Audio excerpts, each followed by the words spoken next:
Hi කොහොමද ඔයාලට? ඔයගොල්ලෝ හැමෝම මගේ YouTube channel එකට ආදරයෙන් පිළිගන්නවා. ඉතින් මේ study vlog එක විශේෂයෙන්ම මේ පාර A-level exam කරන නංගිලා මල්ලිලාට. A-level exam එකට තව තියෙන හරියටම සතියක් වගේ කාලයක්. ඉතින් ඔයගොල්ලෝ හිතන මැද්දේ thumbnail එකේ තියෙන විදිහට සතියෙන් exam එකට දාන්න පුළුවන්ද කියලා. ඔව් අනිවාර්යයෙන්ම පුළුවන්.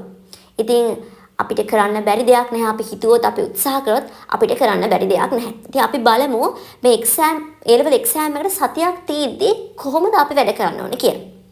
ඉතින් අපි දන්නවා exam එකට සතියයි නම් තව දවස් 7යි. ඉතින් අපිට තියෙන ලොකුම අභියෝගය තමයි කාලය කොහොමද කළමනාකරණය කරගන්නේ කියන එක.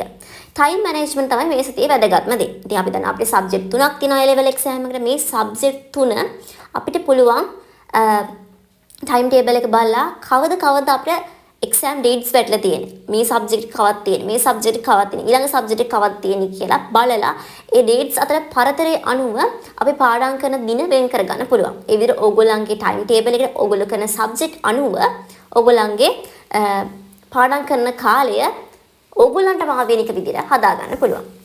ඉතින් අපි දන්නවා මේ කාලේ ගොඩක් stress. ඉතින් A-level exam එක සතියයි කියලා කියන්නේ හරිම ස්ට්‍රෙස්. අපි මෙච්චර කල් පාඩම් කරපු දේවල් අපි පැය 3කට ලියන්න ඕන. MCQ පේපර් එක කොහොමද දන්නේ මොන වගේ රචනා ප්‍රශ්නයක් දන්නේ අපිට මානව කුතුහලයක් තියෙනවා. ඉතින් මේ කාලෙට ස්ට්‍රෙස් වෙන්නේ නැතුව අපි පාඩම් කරපු දේවල් ආයෙම මතක් කරන එක, ඒ වගේම අපි පාඩම් කරපු දේවල් ආයෙම පාස් පේපර්ස් කරලා ඒවා ලියන එක අනිවාර්යයෙන්ම වැදගත්. ඇත්තට මේ පාස් පේපර්ස් කරන එක මේ කාලේදී හරිම වැදගත්. මොකද සමහර වෙලාවට ගොඩක් අවුරුදු වල පාස් පේපර් ඔයගොල්ලෝ බලලා තියෙනවා නම් ඒවම තමයි රිපීට් වෙවි නැත්තම් වෙනත් විදිහකට කරකවලා අපේ ආයෙම ප්‍රශ්නයක් විතර අහලා තියෙන්නේ. MCQත් එහෙමයි. ඉතින් පාස් පේපර් කරන තරමට ඔයගොල්ලන්ට මාරම වටිනවා ඔයගොල්ලන්ගේ එක්සෑම් එකට. ඉතින් කෙනෙක්ට හිතෙන්න පුළුවන් පාස් පේපර්ස් කරන් දැන් කාලයක් නැහැ කියලා. ඉතින් ඕගොල්ලන්ට පාස් පේපර්ස් කරන කාලයක් නැහැ වගේ හිතෙනව නම් ඔයගොල්ලන්ට පුළුවන් පේපර් එකේ ප්‍රශ්නේ අරගෙන ඒ ප්‍රශ්නට අදාළ දේ නෝට් ඩවුන් කරන්න. ඒ කියන්නේ පොයින්ට් අවුට් කරගෙන යන්න පුළුවන්. සම්පූර්ණ ප්‍රශ්නට උත්තර ලියන්න නැතුව පොයින්ට් අවුට් කරගෙන යන්න පුළුවන්. එතකොට ඔයගොල්ලන්ට එක්සෑම් එක වෙලාවේදී මම මෙහෙම ප්‍රශ්නයක් කරා මට මතකයි. මේවා තමයි මේකට එන උත්තර කියලා ඔයගොල්ලන්ට මතක් වෙනවා. මේ විදිහට ඔයගොල්ලන්ගේ ටයිම් එක අනිවාර්යයෙන්ම මැනේජ් කරගන්න. අඩුම තරමේ දවසට පැය 12ක් 18ක් වගේ කාලයක් ඔයගොල්ලන්ගේ කැපැසිටි එක මත ඔයගොල්ලන්ට පුළුවන් තරමට අර උපරිම ධාරිතාවය යොදවලා මේ දවස් ටිකේ පාඩම් කරන්න. ඒ වගේම මේ දවස් ටිකේ නිදි මරාගෙන පාඩම් කරන්න එපා. නිින්ද කියන දේ අපිට අනිවාර්යයෙන්ම මේ කාලේ වැදගත්. ඔයගොල්ලෝ කන්නේ බොන්නේ නැතුව නිදි මරාගෙන පාඩම් කළා ලෙඩ වුණොත් එහෙම මේ එක්සෑම් මාසේ ඒක ඔයගොල්ලන්ට අපරාධයක් වෙනවා. මොකද එක්සෑම් මාසේ ලෙඩ වුණොත් ඔයගොල්ලෝ මෙච්චර කල් කරපු හැමදේම නිකන් වතුරේ ගියා වගේ.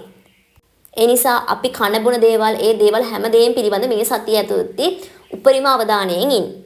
ඒ වගේම තමයි ආසාවෙන් පාඩම් ගන්න. අපි දන්නවා අපි හැමෝම එක්සෑම් ලියන අකමැති. ඒත් ඔයා පාඩම් ගන්න පටන් ගන්න මොන මගුලක්ද මේ අප්පිරියයි නැත්තම් අනේ මට නිදා ගන්නවත් නෑ මේ එක්සෑම් එක නිසා කියලා නෙගටිව් මයින්ඩ් එකකින් නම් ඔයාට පාඩම් කරන දේවත් ඔලුවට යන්නේ නැහැ. ඒ නිසා ආසාවෙන් පාඩම් ගන්න පටන් ගන්න. මේ එක්සෑම් එක හොඳට පාස් වුණත් අම්මලා තාත්තලා කොච්චර සතුටු වෙයිද? මට කොච්චර සතුටු හිතෙයිද? ඒ වගේම අපි දන්නවනේ A level exam එක තමයි අපේ අනාගතය තීරණය කරන exam එක. අපේ ජීවිතේ සංදිස්ථානයක් වගේ. ඉතින් අවුරුදු 13ක් ඉස්කෝලේ ගිහිල්ලා පාඩම් කරලා මේ හැම දෙයකම අවසාන අවස්ථාව තමයි මේ A level exam එක. ඒ නිසා ආසාවෙන් පාඩම් කරන්න. ඔයගොල්ලෝ අනාගතේ වෙන්නේ කවුද? ඔයගොල්ලන්ට සමාජයේ මිනිස්සු කතා කරන්නේ කොහොමද? ඔයාලට සමාජයෙන් ලැබෙන තත්ත්වය මොන වගේ එකක්ද? මේ හැමදේම තීරණය කරන්නේ A level exam එකේ. ඒ නිසා ආසාවෙන් පාඩම් කරන්න ආසාවෙන් පාඩම් කරන තරමට ඔයගොල්ලන්ට මතක හිටින ප්‍රමාණය වැඩි. ඒ වගේම අපි දන්නවා එක එක අය පාඩම් කරන එක එක විදිහට. කෙනෙක්ට සද්දෙන් පාඩම් කරන්න පුළුවන්. සමහරවිට හිතින් පාඩම් කරන්න පුළුවන්. සමහර උදේ නැගිටලා පාඩම් කරනවා. සමහර රැයට පාඩම් කරනවා. මේ මොන විදිහට වුණත් දැනටමත් ඔයගොල්ලෝ අඳුරගෙන නැතිනේ. ඔයා පාඩම් කරන්නේ මොන ටයිම් එකේද? ඔයාලට සුදුසු මොන ටයිම් එකේද කියලා ඔයාලා දැනටමත් අඳුනාගෙන ඇති. ඉතින් ඒ වෙලාවේදී ඕගොල්ලෝ කරන්න පුළුවන් උපරිම ටික කරන ටික හරියට කරන්න. කරන්න පාඩම් වැඩ කටයුතු ටික හරියටම අවධානයෙන් කරන්න. ඒ වගේම මේ දවස්වල ෆෝන් බලන ඒවා, ටීවී බලන ඒවා නතර කරන්න. ඔයගලන්ට එක්සෑම් එකෙන් පස්සේ ඕන තරම් ෆෝන් එක ඔබන්න පුළුවන්, ඕන තරම් ටීවී බලන්න පුළුවන්, ඕන තරම් ට්‍රිප් යන්න පුළුවන්, ඕන තරම් ඇවිදින්න පුළුවන්. මේ එක්සෑම් එක සතියක් තියාගෙන ෆෝන් වලට, ටීවී වලට ගමන් බිමන් තියාගන්න එපා.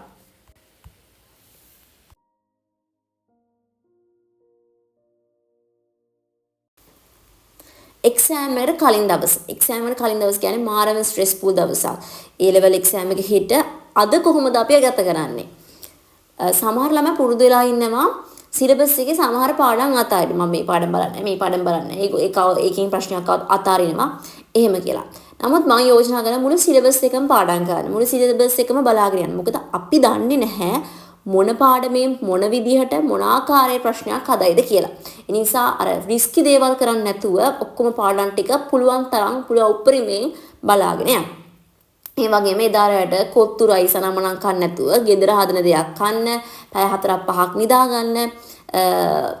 ඒ වගේම එක්සෑම් එක දවසේ උදේ ඔයාලා මොන ප්‍රවාහන මාධ්‍ය පාවිච්චි කරත් අඩුම පැය භාගයකටවත් කලින් එක්සෑම් හෝල් එකට යන්න භාගේ පටන් ගන්න පැය භාගයකටවත් කලින් ගිහිල්ලා වොෂ්රූම් ගිහිල්ලා තමන්ගේ විභාග අංකේ තියෙන ඩෙස්ක් එක හොයාගෙන එතනින් වාඩි වෙලා ඒ ඩෙස්ක් එකේ මොකක්ද අවුලක් තියෙනවද ඒව ගැන පොඩ්ඩක් සැලකිලිමත් වෙලා ඒව එහෙම අවුලන් විභාග පරීක්ෂක මහත්මීන් දැනුවත් කරලා ඒක වෙන ඩෙස්ක් එකක් හරි එහෙම නැත්නම් ඒගොල්ලෝ ඒකට මොකක් හරි සොලියුෂන් එකක් දෙයි ඒ දේ කරලා ඔයා පීස්ෆුල් මයින්ඩ් එකකින් විභාගයට වාඩි වෙන්න.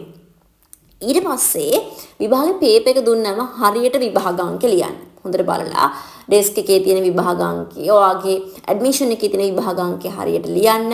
ඒ වගේම සමහර ළමයි ඉන්නවා කොච්චර පාඩම් කරත් සමහරලාට ප්‍රශ්න කියවන්න නැතුව ප්‍රශ්නේ හරියට අවබෝධ කරගන්න නැතුව උත්තර ලියලා විභාගයේ අසමත් වෙන අය. නැත්නම් අපේක්ෂා කරපු ප්‍රතිඵල නොලැබෙන අය. ඒ නිසා ප්‍රශ්න පත්‍රය හම්බුනාම ප්‍රශ්නේ හොඳට කියවලා අදාළ කරුණු හොඳට يعني ප්‍රශ්නෙට අදාළ කරුණු මොනවද කියලා හොඳට අවබෝධ කරගන්න. ඊට පස්සේ එක්සෑම් එක ලියලා ඉවර වෙලා. එක්සෑම් එක ලියලා වෙලා මමත් කරපු සහ අපි සාමාන්‍යයෙන් එක්සෑම් ඉවරලා යාළුවොත් එක්ක කතා කරනවනේ. ඔයා මොකද්ද මේ ප්‍රශ්නෙට ලියපු උත්තරේ? ඔයා මොකද්ද MCQ එකේ ගහපු උත්තරේ? ඔහොම අපි කතා කරනවා. ඒක ඇත්තටම අනවශ්‍ය දෙයක්. අපි එක්සෑම් එක ලියලා ඉවරයි. අපිට ආපහු ඒ ප්‍රශ්නේ වැරදුනත් හදන්න බෑ. සමහර විට යාළුවෝ කියන උත්තරේ වැරදි වෙන්න පුළුවන්. ඉතින් ඒ වගේ වෙලාවට යාළුවොත් එක්ක ප්‍රශ්න පත්‍රය සාකච්ඡා කරන්නවත් එහෙම නැත්නම් WhatsApp එකට එන මාක් ෂීට් එකක් බලලා ඔයා ලියපු උත්තරෙන් තව වගේ MCQ එක වැරදි කියලා නිගමනය කරන්නවත් යන්න එපා. සායව අනවශ්‍ය වැඩේව කරන්න එපා. යාළුවොත් එක්ක කතා කරන්නේ නැතුව විභාග ඉවරුණු ගමන් එක්සෑම් හෝල් එකෙන් අර හිමේ නැවත නැතුව ගෙදර එන්න. ඒක තමයි ඔයාලට කරන්න තියෙන හොඳම වැඩේ. ඒ වගේම ඔය WhatsApp එකේ න මාක් ෂීට්ස් ආන්සර් ෂීට් ඕවා බලන්නේ නැතුව ඒවා බලන්න තියාගන්න එක්සෑම් එකේ ඔක්කොම සබ්ජෙක්ට්ස් ඉවර වුණාට පස්සේ. ඊට පස්සේ ඔයා ඊළඟ සබ්ජෙක්ට් එකට පාඩම් කරන්න පටන් ගන්න. ඉතින් මේ විදිහට ඔයාගේ එක්සෑම් සතිය කාලය කළමනා කරගෙන ස්ට්‍රෙස් වෙන්නේ නැතුව සෞඛ්‍ය සම්පන්න විදිහට ගත කරලා එක්සෑම් එකට මුහුණ දුන්නොත් දැන් ඔයා ඉන්නේ මොන මට්ටමේද මොන සාමාර්ථයක් ගන්නද ඉන්නේ ඒ සාමාර්ථයට වඩා වැඩි ඉහළ රෑන්ක් එකකට යන්න ඔයාට පුළුවන්. ඉතින් මම ඔයගොල්ලෝ නාගල මල්ල හැමෝටම විශ් කරනවා A level exam එක හොඳට ලියලා තමන් බලාපොරොත්තු වෙන විශ්වවිද්‍යාලයට යන්න තමන් බලාපොරොත්තු වෙන ප්‍රතිඵලය ගන්න අම්මල තාත්තලගේ හීන බලාපොරොත්තු ඉෂ්ට කරන්න ඔයගොල්ලන්ගේ අනාගතය විනාශ කරන අනාගත තීරණය කරන මේ exam එක හොඳට ලියන්න බලාපොරොත්තු වෙන ප්‍රතිඵලයම ලැබෙන්න කියලා සුබ ප්‍රාර්ථනා කරනවා. ඉතින් thank you මගේ vlog එක බැලුවට සහ මාව අහගෙන හිටියට. ඉතින් ආයෙම විශ් කරනවා හැමෝටම එක්සෑම් එක හොඳට ලියන්න හොඳ ප්‍රතිඵලයක් ලබා ගන්න ශක්තිය ධෛර්යය ලැබෙන්න කියලා.